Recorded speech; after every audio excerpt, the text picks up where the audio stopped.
எனக்கு வந்து normal delivery தாங்க ஆச்சு. பாப்பா வந்து டாக்டர் சொன்ன டேட்டுக்கு முன்னாடியே பிறந்துட்டாங்க. ஐ மீன் 1 மந்த் கேப் இருந்துச்சு.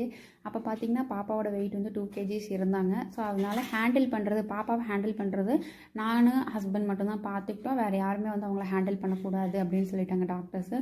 ஒரு 3 மந்த்ஸ்க்கு அப்புறமா தான் நான் பாப்பாவே குளிக்க வைக்கவே ஸ்டார்ட் பண்ணேன். நான் ஒரு வீடியோவில் சொல்லியிருப்பேன், பாப்பாவுக்கு நான் பவுடர் அடித்ததே கிடையாது, இப்போ தான் ரீசெண்ட் டைம்ஸில் ஸ்டார்ட் பண்ணிக்கிறேன் அப்படின்ட்டு. அது ஏன்னு வந்து நான் அந்த வீடியோ எண்டிங்குள்ளே சொல்கிறேன். ஃபுல்லாக கிளியராக வீடியோவை பாருங்கள். குழந்தைங்க மேக்ஸிமம் பார்த்தீங்கன்னா 3 கேஜிஸ்க்கு மேலே இருந்தால் குளிக்க வைக்கலாம், என்ன வேணாலும் பண்ணலாம். பட் பாப்பா வந்து 2 கேஜிஸ் இருந்ததுனால வந்து டாக்டர்ஸ் வந்து குளிக்க வைக்க வேண்டாம், ஒரு 3 மந்த்ஸ்க்கு அப்புறமா நல்லா ஹெல்த் க்ரோத் ஆனதுக்கப்புறமா வந்து நீங்கள் வந்து குளிக்க வச்சுக்கோங்க அப்படின்னு சொல்லிட்டாங்க.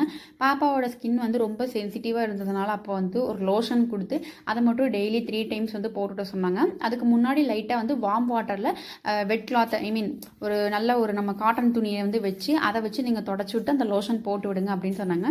ஸோ 3 மந்த்ஸ்க்கு அப்போ பார்த்தீங்கன்னா பாப்பாவோட வெயிட் வந்து ஒரு 4 கேஜி கிட்டத்தட்ட வந்துட்டதுனால நாங்கள் ஃபர்ஸ்ட் டைம் வந்து பாப்பாவுக்கு வந்து பேர் வைக்கிற அன்றைக்கி தான் நான் தலைக்கு ஊற்றி கோயிலுக்கெலாம் கூட்டிகிட்டு போயிட்டு பேர் வச்சுட்டு வந்தோம். ஸோ பாப்பாவோட பேர் நீங்கள் தெரிஞ்சுக்கணும் அப்படின்னு ஆசைப்பட்டீங்கன்னா நம்மளுடைய சேனலை மறக்காமல் சப்ஸ்கிரைப் பண்ணிடுங்க. அப்புறம் அடுத்தடுத்த வீடியோவில் பிரெஸ்ட் ஃபீடிங் நான் எவ்வளோ நாளைக்கு பண்ணேன், அதை எப்படி ஸ்டாப் பண்ணேன் அப்படிங்கிறதெல்லாம் நான் வீடியோவில் சொல்கிறேன். மறக்காமல் நம்மளுடைய சேனல் சப்ஸ்கிரைப் பண்ணிடுங்க.